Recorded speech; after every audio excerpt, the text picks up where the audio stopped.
Hi dears, എല്ലാവർക്കും സുഖമാണല്ലോ. ഇന്ന് നമ്മളൊരു പുതിയ വീഡിയോ ആയിട്ടാണ് വന്നിരിക്കുന്നത്.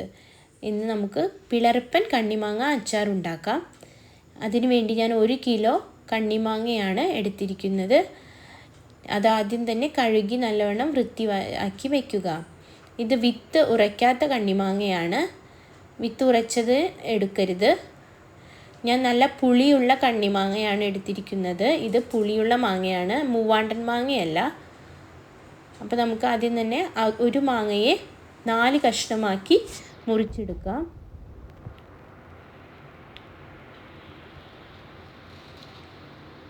ഇനി ഇതിലേക്ക് നമുക്ക് കായപ്പൊടി, ഉലുവപ്പൊടി, കടുകുപൊടി, ഉപ്പ്, കണ്ണിമാങ്ങ എന്നിവ ആവശ്യമാണ്. ഇനി അടികട്ടിയുള്ള ഒരു പാത്രത്തിൽ വേണം അച്ചാർ ഉണ്ടാക്കാൻ. ഞാനിവിടെ ഒരു ഉരുളിയാണ് എടുത്തിരിക്കുന്നത്. ഇതിലേക്ക് നല്ലെണ്ണ ഒഴിക്കുക. വെളിച്ചെണ്ണ ഉപയോഗിക്കരുത്, നല്ലെണ്ണ വേണം ഉപയോഗിക്കാൻ. ഇനി നല്ലെണ്ണയിലേക്ക് കുറച്ച് കറിവേപ്പില ഇടുക. അത് നല്ലവണ്ണം മൂത്തതിന് ശേഷം നമുക്ക് മുളക് പൊടി ഇടാം. ഞാനിവിടെ 7 സ്പൂൺ മുളക് പൊടിയാണ് എടുത്തിരിക്കുന്നത്. 1 കിലോ കണ്ണിമാങ്ങയ്ക്ക് 7 സ്പൂൺ മുളക് പൊടി ആ അളവിൽ നമുക്ക് ചേർക്കാവുന്നതാണ്. ഈ മുളക് പൊടി ഒരു നല്ല മൂത്തതിന് ശേഷം മാത്രം നമുക്ക് കണ്ണിമാങ്ങ ഇടാം. ഒരു റെഡിഷ് കളർ വരുന്ന സമയത്ത് നമുക്ക് കണ്ണിമാങ്ങ ഇടാം.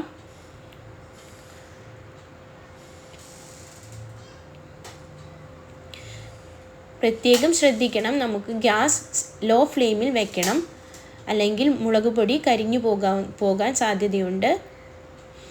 ഇനി നമുക്ക് ഇത് നല്ലവണ്ണം ഇളക്കി യോജിപ്പിച്ചെടുക്കാം.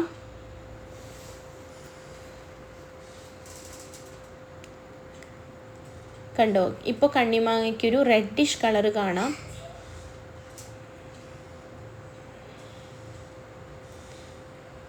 ഇനി ഇതിലേക്ക് ആവശ്യമായ ഉപ്പ് ചേർക്കുക. ഉപ്പ് ഒരു പൊടി മുന്നിൽ നിൽക്കണം, കാരണം ഉപ്പ് പിടിച്ചതിന് ശേഷം കണ്ണിമാങ്ങയിൽ ഉപ്പ് കുറയാൻ സാധ്യതയുണ്ട്. ഇനി നമുക്ക് കടുക് പൊടി ചേർക്കാം. കടുക് പൊടിച്ചതാണ്, ക്രഷ് ചെയ്തതാണിത്.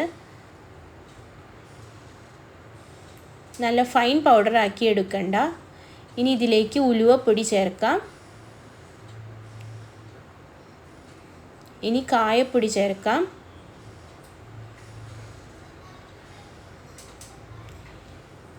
ഇനി ഈ പൊടികളെല്ലാം നല്ലവണ്ണം യോജിപ്പിച്ചെടുക്കുക. ഇനി ഈ കണ്ണിമാങ്ങ അച്ചാർ നമുക്ക് കുറേ കാലം ഉപയോഗിക്കാവുന്നതാണ്. കുറച്ചു കാലത്തിന് ശേഷം ഉപയോഗിക്കുന്നതാണ് ഏറ്റവും നല്ലത്. ഇനി ഇത് ഉപ്പുമാങ്ങ ഭരണിയിൽ ഒരു കോട്ടൺ തുണിയിട്ട്, എണ്ണയിൽ മുക്കി കോട്ടൺ തുണി ഇട്ട് നമുക്ക് കുറേ കാലം ഉപയോഗിക്കാവുന്നതാണ്. അങ്ങനെ വയ്ക്കുമ്പോൾ ഇത് പൂപ്പലില്ലാതെ ഇരിക്കും. ഇപ്പം നമ്മുടെ അച്ചാർ